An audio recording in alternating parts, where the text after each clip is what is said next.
Hello everyone, welcome to our YouTube channel RK tutorials. और जैसा कि आपको मालूम होगा कि हमने अपने लास्ट वीडियो में क्लास 12 की केमिस्ट्री का new chapter surface chemistry start किया था और हम लोगों ने सरफेस केमिस्ट्री के जनरल इंट्रोडक्शन के बारे में डिस्कस किया था, जैसे कि एड्सॉर्बेट, एड्सॉर्बेंट, एड्सॉर्प्शन, इन सब टॉपिक्स के बारे में। तो वहां पर मैंने आपको एक लाइन बताई थी कि एड्सॉर्बेंट पर एड्सॉर्बेट कैसे होल्ड करता है, इसके लिए एक पर्टिकुलर फोर्स वर्क करता है। आज उन फोर्सेस को हम लोग डीप में डिस्कस करने वाले हैं इस वीडियो में। ठीक है, तो let's get started with our first slide which is, अभी यहाँ आप देख रहे होंगे कि टाइप्स ऑफ एड्सॉर्प्शन हमारी हेडिंग है। Types of adsorption means adsorption किन फोर्सेस से टेक्स प्लेस करता है, कितने टाइप के एड्सॉर्प्शंस होते हैं। तो basically depending upon the nature of forces existing between adsorbate molecules and adsorbent, the adsorption can be classified into two types. Mainly two types के adsorption होते हैं जो adsorbate और adsorbent के बीच में वर्क करते हैं। तो ये दो टाइप के कौन कौन से एड्सॉर्प्शन होते हैं? फर्स्ट होता है फिजिकल एड्सॉर्प्शन और फिजिसॉर्प्शन। पहले इसको डिस्कस करते हैं, बाद में अगले एड्सॉर्प्शन के बारे में हम लोग डिस्कस करेंगे। तो फिजिकल एड्सॉर्प्शन और फिजिसॉर्प्शन क्या होता है? तो अभी आपको ये फिजिकल वर्ड देख के ही पता लग रहा होगा कि जो एड्सॉर्बेट एड्सॉर्बेंट की सरफेस पे फिजिकल फोर्सेस से होल्ड होता है। फिजिकल फोर्सेस मतलब जैसे कि वंडरवाल फोर्सेस हो गए, इस टाइप के फोर्सेस से जब एड्सॉर्बेट एड्सॉर्बेंट की सरफेस पे होल्ड होता है तो हम लोग ऐसे एड्सॉर्प्शन को कहते हैं फिजिकल एड्सॉर्प्शन और फिजिसॉर्प्शन। ठीक है, तो when the particle of a adsorbate are held to the surface of adsorbent by physical forces such as van der Waals forces. ये वंडरवाल फोर्सेस इक्वेशन भी आपने 11th क्लास में पढ़ी होगी। तो ये फिजिकल फोर्स होता है और बहुत ही लूज फोर्स होता है, means just a kind of force होता है, बहुत लूज फोर्स होता है, इतना स्ट्रॉन्ग फोर्स नहीं होता है अदर फोर्सेस के मुकाबले। ठीक है, तो the adsorption is called physical adsorption और फिजिसॉर्प्शन। मतलब जब एड्सॉर्बेट के पार्टिकल्स एड्सॉर्बेंट की सरफेस पे फिजिकल फोर्सेस की वजह से होल्ड होते हैं, फिजिकल फोर्सेस जैसे कि वंडरवाल फोर्सेस की वजह से होल्ड होते हैं, तब ऐसे एड्सॉर्प्शन को हम लोग फिजिसॉर्प्शन कहते हैं या फिर फिजिकल एड्सॉर्प्शन कहते हैं। ठीक है, next the attractive forces are weak and therefore these can be easily overcome either by increasing temperature or decreasing pressure. अभी मैंने आपको बताया कि van der Waals forces are not strong enough. ये अदर फोर्सेस के मुकाबले या अदर फोर्सेस के जितने स्ट्रॉन्ग नहीं होते हैं। तो इसीलिए हम लोगों को इन फोर्सेस को अगर ओवरकम करना है या फिर मतलब अपने एड्सॉर्बेट और एड्सॉर्बेंट को सेपरेट करना है तो ये हम लोग इजीली कर सकते हैं। कैसे? By increasing the temperature, temperature को इंक्रीज करके, या फिर बाय डिक्रीजिंग प्रेशर, या फिर प्रेशर को डिक्रीज करके। अब देखिए, अगर हम लोग टेम्परेचर को इंक्रीज करेंगे तो मॉलिक्यूल्स के बीच की काइनेटिक एनर्जी इंक्रीज हो जाएगी एड्सॉर्बेट के मॉलिक्यूल्स पे। जो हमारे एड्सॉर्बेट के मॉलिक्यूल्स हैं उनके काइनेटिक एनर्जी इंक्रीज होगी, और काइनेटिक एनर्जी इंक्रीज होगी तो एक स्टेज ऐसा आएगा कि वो एड्सॉर्बेंट की सरफेस को छोड़ने के लिए तैयार हो चुके होंगे। मतलब उन्हें इतना इंटरनल फोर्स उन्हें इतना मिल रहा होगा कि एक स्टेज ऐसी आ जाएगी कि वो उन्हें अदर और फोर्स रिक्वायर नहीं पड़ेगा, उतने ही फोर्स में उन्हें सरफेस छोड़ने के लिए वो तैयार हो जाएंगे। तो जब हम टेम्परेचर इंक्रीज करेंगे तो इससे हमारे एड्सॉर्बेंट और एड्सॉर्बेंट के पार्टिकल्स सेपरेट हो सकते हैं। ठीक है, next by decreasing pressure. Pressure क्या होता है कि फोर्स पर यूनिट एरिया। तो जितना ज्यादा फोर्स पर यूनिट एरिया पे लग रहा है उतना ज्यादा स्ट्रांगली एड्सॉर्बेट और एड्सॉर्बेंट अटैच्ड है। अब हम प्रेशर को डिक्रीज करें तो पर यूनिट एरिया फोर्स भी डिक्रीज होगा। तो ऐसे एड्सॉर्बेट के पार्टिकल्स जो हैं वो फ्री हो जाएंगे एड्सॉर्बेंट की सरफेस से सेपरेट होने के लिए। ठीक है, आपको समझ में आ गया होगा। अब हम लोग डिस्कस करने वाले हैं अदर टाइप ऑफ एड्सॉर्प्शन के बारे में। ठीक है, विच इज केमिकल एड्सॉर्प्शन और केमिसॉर्प्शन। अब यहाँ पे भी आपको वर्ड से ही लग रहा होगा केमिसॉर्प्शन मतलब chemically something which is related to chemical. ठीक है, मतलब अभी तक फिजिसॉर्प्शन मतलब फिजिकल फोर्सेस की वजह से जो एड्सॉर्प्शन अराइज होता है, और केमिसॉर्प्शन मतलब केमिकल बॉन्ड्स की वजह से जो एड्सॉर्प्शन अराइज होता है वो होता है केमिसॉर्प्शन और केमिकल एड्सॉर्प्शन। तो when molecules of adsorbate are held to the surface of adsorbent by chemical forces. Chemical forces मतलब formation of bonds takes place करता है, मतलब किसी एक पर्टिकुलर कंपाउंड का जब फॉर्मेशन होने लगता है तो इस टाइप के एड्सॉर्प्शन को हम लोग कहते हैं केमिकल एड्सॉर्प्शन और केमिसॉर्प्शन। ठीक है, यहाँ पर एक लाइन लिखी हुई है, this type of adsorption is irreversible. Means इस टाइप के एड्सॉर्प्शन में हम लोग अपने एड्सॉर्बेट और एड्सॉर्बेंट के मॉलिक्यूल्स को सेपरेट नहीं कर सकते, इसीलिए तो एड्सॉर्प्शन इररिवर्सिबल हुआ। वरना अगर सेपरेट कर सकते तो क्यों इररिवर्सिबल होता? सेपरेट कर सकते तो वापस हम लोग उसको एड्सॉर्ब करवा सकते।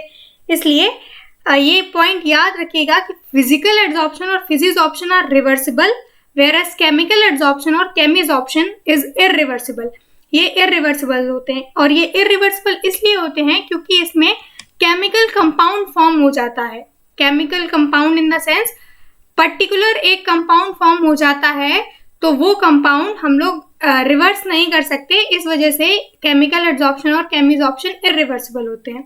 ठीक है, बढ़ते हैं हमारी नेक्स्ट स्लाइड की तरफ। ओके, नेक्स्ट स्लाइड में हेडिंग है हमारी कंपैरिजन ऑफ फिजिसॉर्प्शन एंड केमिसॉर्प्शन। यहाँ पर हम लोग फिजिसॉर्प्शन और केमिसॉर्प्शन को कंपेयर करने वाले हैं। मीन्स ये दोनों एक दूसरे से किस रिस्पेक्ट में डिफर हैं, क्यों हमें इन दो अलग अलग टाइप के एड्सॉर्प्शन के बारे में पढ़ना पड़ा। हम लोगों ने एक ही टाइप के एड्सॉर्प्शन से क्यों नहीं सारे टॉपिक्स क्लियर कर लिए? तो कुछ एड्सॉर्प्शन ऐसे होते हैं जिनमें केमिकल बॉन्ड का फॉर्म होना ज़रूरी होता है, तभी एड्सॉर्प्शन टेक्स प्लेस करते हैं। ठीक है, और कुछ एड्सॉर्प्शन ऐसे होते हैं जो जनरली टेक प्लेस कर जाते हैं, नॉर्मल जो हमारे एटमॉस्फेयर में फोर्स प्रेजेंट हैं उन फोर्सेस से ही वो एड्सॉर्प्शन टेक्स प्लेस कर जाते हैं। तो ऐसे एड्सॉर्प्शन को सेपरेट किया गया फिजिसॉर्प्शन में, और जो केमिकल बॉन्ड्स का जिनमें रिक्वायरमेंट पड़ा, जो हमारे एटमॉस्फेयर के फोर्स से टेक प्लेस नहीं कर पाए, उनको सेपरेट किया गया केमिसॉर्प्शन के पार्ट में। ठीक है, तो यहाँ पे आप देख भी पा रहे होंगे कि जो हमारे फिजिसॉर्प्शन होते हैं, it arises because of van der Waals forces. Van der Waals forces is a very weak force, तो ये वंडरवॉल फोर्स प्रेजेंट होगा, वहां पर फिजिसॉर्प्शन इजीली अकर हो जाएगा। But chemisorption is caused by chemical bond, is caused by formation of chemical bonds. जब chemical bond का formation होगा एड्सॉर्बेट और एड्सॉर्बेंट के बीच में, तभी केमिसॉर्प्शन अकर होगा। ठीक है, okay. It is not specific in nature. Specific मतलब इन द सेंस कि इसका कोई पर्टिकुलर एड्सॉर्बेट और पर्टिकुलर एड्सॉर्बेंट नहीं होता है। किन्हीं भी दो एड्सॉर्बेट और एड्सॉर्बेंट के बीच में वंडरवॉल फोर्सेस के थ्रू एड्सॉर्प्शन हो सकता है। अगर वंडरवॉल फोर्सेस के थ्रू एड्सॉर्प्शन हो सकता है तो, और अगर केमिकल बॉन्ड की फॉर्मेशन की जरूरत है तो नहीं होगा। तो फिजिसॉर्प्शन स्पेसिफिक नहीं होता है, मतलब किसी भी एड्सॉर्बेट और कोई भी एड्सॉर्बेंट चल जाएगा आपस में एड्सॉर्प्शन करने के लिए। स्पेसिफिक इन द सेंस कि केमिकल, हम लोगों ने देखा है कि किसी पर्टिकुलर केमिकल कंपाउंड को बनाने के लिए हमें पर्टिकुलर 2 रिएक्टेंट्स की जरूरत पड़ती है। अब उन 2 रिएक्टेंट को आप ऐसे मान लीजिए कि एक एड्सॉर्बेट हो गया और एक एड्सॉर्बेंट हो गया, तो ऐसा फिजिसॉर्प्शन में नहीं होता है। ठीक है, whereas chemisorption is highly specific in nature. Chemisorption जो होता है वो हाईली स्पेसिफिक होता है। Highly specific in the sense कि पर्टिकुलर एड्सॉर्बेट और पर्टिकुलर एड्सॉर्बेंट के कॉम्बिनेशन से ही हमें एक पर्टिकुलर प्रोडक्ट मिलेगा या फिर एक यूजफुल प्रोडक्ट मिलेगा। ठीक है, तो ये हाईली स्पेसिफिक होता है। यहाँ पर कोई भी एड्सॉर्बेट और कोई भी एड्सॉर्बेंट से काम नहीं चलता है। ठीक है, और ये मैंने आपको अभी पहले ही बता दिया था कि फिजिसॉर्प्शंस आर रिवर्सिबल वेयरएज केमिसॉर्प्शंस इररिवर्सिबल। ठीक है, वो इसलिए क्योंकि केमिसॉर्प्शन में केमिकल कंपाउंड का फॉर्मेशन हो जाता है, तो केमिकल कंपाउंड रिवर्स नहीं किए जा सकते, इसलिए केमिसॉर्प्शंस इररिवर्सिबल होते हैं जबकि फिजिसॉर्प्शंस रिवर्सिबल होते हैं। ठीक है, next, it depends on nature of gas. More easily liquefiable gases are adsorbed easily. तो नेक्स्ट पॉइंट है कि फिजिसॉर्प्शन जो होते हैं वो एड्सॉर्बेट पे ज़्यादा डिपेंड करते हैं। एड्सॉर्बेट पे डिपेंड इन द सेंस कि जितनी ज़्यादा लिक्विफेबल गैस होगी उतनी ही जल्दी वो एड्सॉर्ब हो जाएगी, और जितनी कम लिक्विफेबल गैस होगी उतनी कम एड्सॉर्ब होगी। ठीक है, जितनी ज़्यादा लिक्विफेबल गैस होगी वो उतनी ज़्यादा एड्सॉर्बेंट की सरफेस पे अच्छे से फैल पाएगी और अच्छे से पूरा एरिया कवर करके एड्सॉर्ब हो जाएगी। तो जितनी ज़्यादा लिक्विफेबल गैस उतनी ज़्यादा एड्सॉर्ब होगी, ठीक है। और केमीज ऑप्शन में भी गैसेस पे डिपेंड करते हैं which can react with the adsorbent. ये कैसे डिपेंड करते हैं? केमीज ऑप्शन उन गैसेस और उन एड्सॉर्बेंट के बीच में ही अकर होगा जो रिएक्ट कर सकेंगे। मीन्स हमारी एक कोई पर्टिकुलर गैस हो गई और एक कोई पर्टिकुलर एड्सॉर्बेंट हो गया, अगर ये दोनों आपस में रिएक्शन कर सकते हैं तभी तो केमीज ऑप्शन टेक्स प्लेस होगा। तो इस तरह से केमीज ऑप्शन भी गैसेस के नेचर पे डिपेंड करता है, ठीक है। Next, low temperature is favourable for adsorption. Okay, adsorption के लिए फिजी एड्सॉर्प्शन के लिए लो टेम्परेचर फेवरेबल होता है। मैंने अभी आपको बताया कि अगर फिजिज ऑप्शन में टेम्परेचर हाई होगा तो एड्सॉर्बेंट के मॉलिक्यूल्स की काइनेटिक एनर्जी बढ़ जाएगी, उससे वो एड्सॉर्बेंट की सरफेस को लीव कर देंगे, ठीक है। तो इसलिए फिजिज ऑप्शन लो टेम्परेचर पे ज़्यादा फेवरेबल होता है and it decrease with increase in temperature. ये आप याद रखिएगा, ये पूछा जाता है, ठीक है, कि what happens in physisorption on increasing the temperature. तो it decrease with increase in temperature. जैसे जैसे हम लोग टेम्परेचर बढ़ाते हैं वैसे वैसे फिजिज ऑप्शन डिक्रीज होता है। इसका लीनियर ग्राफ बनेगा, तो ये डिक्रीज इन द सेंस आप दिखा सकते हैं कि ऐसे रिटार्डेशन का जैसे ग्राफ होता है उस तरह से। नेक्स्ट, केमीज ऑप्शन के लिए हाई टेम्परेचर फेवरेबल होता है। हाई टेम्परेचर फेवरेबल क्यों होता है? क्योंकि जब केमिकल कंपाउंड का फॉर्मेशन होता है तो एंथैल्पी डिक्रीज होती है। एंथैल्पी इन द सेंस कि हमें निगेटिव एनर्जी एब्जॉर्ब करता है ये। तो जितनी ज़्यादा से ज़्यादा हम एनर्जी देते जाएंगे उतनी जल्दी और उतना अच्छा कंपाउंड का फॉर्मेशन होता जाएगा। इसलिए केमीज ऑप्शन में हाई टेम्परेचर की जरूरत पड़ती है and it increase with increase in temperature. ये बात कॉन्ट्रेडिक्शन है। अभी यहाँ पर डिफरेंस को बैलेंस करने के लिए ये लिख दिया गया है कि it increase with increase in temperature. आगे आप पढ़ेंगे कि एक पर्टिकुलर एक्सटेंट तक ही केमीज ऑप्शन इंक्रीज करता है टेम्परेचर के इंक्रीज करने से, फिर ये भी डिक्रीज होने लगता है, ठीक है।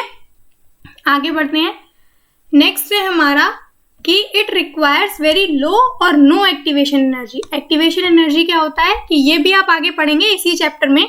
एक्टिवेशन एनर्जी वो एनर्जी होती है जो एक्टिवेटेड कॉम्प्लेक्स को फॉर्म करने के लिए यूज होती है। एक्टिवेटेड कॉम्प्लेक्स मतलब हमारा जो इंटरमीडिएट कॉम्प्लेक्स होता है, प्रोडक्ट के फॉर्म होने से जस्ट पहले जो हमारा सब्सटेंस फॉर्म हुआ होता है, उस सब्सटेंस को फॉर्म करने के लिए जितनी एनर्जी की रिक्वायरमेंट होती है उसको कहते हैं एक्टिवेशन एनर्जी, ठीक है। तो फिजिक्स ऑप्शन में ऐसी किसी भी एनर्जी की जरूरत नहीं पड़ती है, और वो इसलिए नहीं पड़ती है क्योंकि किसी कंपाउंड का फॉर्मेशन होता ही नहीं है। जस्ट वॉन डर वाल फोर्सेस की वजह से एड्सॉर्बेट के मॉलिक्यूल्स एड्सॉर्बेंट की सरफेस पे इजीली हेल्ड हो जाते हैं, जबकि केमीज ऑप्शन में कंपाउंड का फॉर्मेशन होता है, इसलिए हमें एक्टिवेशन एनर्जी की जरूरत पड़ती है केमीज ऑप्शन में, ठीक है। Next, it depends on surface area. तो ये बहुत कॉमन सेंस की बात है कि जितना ज़्यादा बड़ा एड्सॉर्बेंट होगा उतना ज़्यादा एड्सॉर्बेट उस पर एड्सॉर्ब होगा, ठीक है। तो जितनी ज़्यादा हमारी सरफेस एरिया होगी एड्सॉर्बेंट की उतना ज़्यादा हमारा एड्सॉर्बेट उस पर एड्सॉर्ब होगा। ये बोथ केसेस में सेम है, तो इसमें कोई ऐसा डिस्कस करने वाला टॉपिक है नहीं। आगे बढ़ते हैं कि physics option results into formation of multi molecular layers on adsorbent surface under high pressure. Okay, अगर प्रेशर ज़्यादा है मतलब फोर्स पर यूनिट एरिया अगर हम ज़्यादा रखें तो फिजिक्स ऑप्शन में मल्टी मॉलिक्यूलर लेयर्स का फॉर्मेशन होता है। मल्टी मॉलिक्यूलर लेयर्स मतलब एक के बाद एक के बाद एक ऐसे कई सारे लेयर्स का फॉर्मेशन हो सकता है। तो जनरल सी बात है, क्योंकि एटमॉस्फेयर में हमारे जो वॉन डर वाल फोर्सेस हैं वो प्रेजेंट ही रहेंगे, तो जैसे जैसे हम अपना प्रेशर इंक्रीज करते जाएंगे वो फोर्सेस भी इंक्रीज होते जाएंगे और एक के बाद एक लेयर फॉर्म होती जाएगी। क्योंकि हमें पर्टिकुलर एड्सॉर्बेट और पर्टिकुलर एड्सॉर्बेंट नहीं चाहिए, ना कोई हमारा पर्टिकुलर प्रोडक्ट फॉर्म होना है, वो तो बस एड्सॉर्बेट के मॉलिक्यूल्स एड्सॉर्बेंट की सरफेस पे हेल्ड होने हैं कुछ टाइम के लिए। तो इस तरह से ये मल्टी मॉलिक्यूलर लेयर का फॉर्मेशन करते हैं। It results into formation of uni molecular layer. ये बहुत कॉमन सी बात है क्योंकि ये पर्टिकुलर केमिकल कंपाउंड को फॉर्म करते हैं, इसीलिए ये यूनिमॉलिक्यूलर लेयर का फॉर्मेशन भी करते हैं, ठीक है। Next, enthalpy of adsorption is low because enthalpy of adsorption क्यों लो है, क्योंकि किसी प्रोडक्ट का फॉर्मेशन नहीं हो रहा है, और अगर हो भी रहा है तो वो प्रोडक्ट हमारा ज़्यादा टाइम तक टिकने वाला नहीं है। जैसे ही प्रेशर कम हुआ या फिर जैसे ही प्रेशर कम हुआ और टेम्परेचर बढ़ा, वैसे ही हमारा जो प्रोडक्ट फॉर्म हुआ है वो रिवर्स हो जाएगा। तो इसीलिए enthalpy of adsorption in physisorptions is low, it is just about 20 to 40 kilo joule mole inverse, ठीक है। जबकि इधर केमिसॉर्प्शन में enthalpy of adsorption is high, क्योंकि कंपाउंड का फॉर्मेशन होता है, इसलिए एंथैल्पी ऑफ एड्सॉर्प्शन केमिसॉर्प्शन के लिए हाई होती है। Okay, thank you guys for watching the video till and. और अगर वीडियो पसंद आई हो तो उसे लाइक, शेयर और सब्सक्राइब जरूर करें। Thank you.